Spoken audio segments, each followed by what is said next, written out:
Yo, yeah.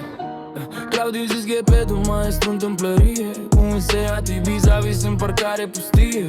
Șuruburi și vapuri, combinație subtilă. Lemn și iaburi, artă pură în cartier, copilă. Templarul din bloc, cu gluga trasă pe spate, face mobilă de vis, dar și glume de șarte. Se mișcă fiind prin garaj, cu scule și skill. Vecinii zic că e artist, dar e chill, chill. Gepedo cu Ibiza pe stradă. Fumează vape și visează la o ladă. Dilem de Mahor, făcută cu mâna lui. În cartier e legenda, băiatul nimănui. Gepedo cu Ibiza pe stradă. Fumează vape și visează la o ladă. Dilem de Mahor, făcută cu mâna lui. În cartier e legenda, băiatul nimănui.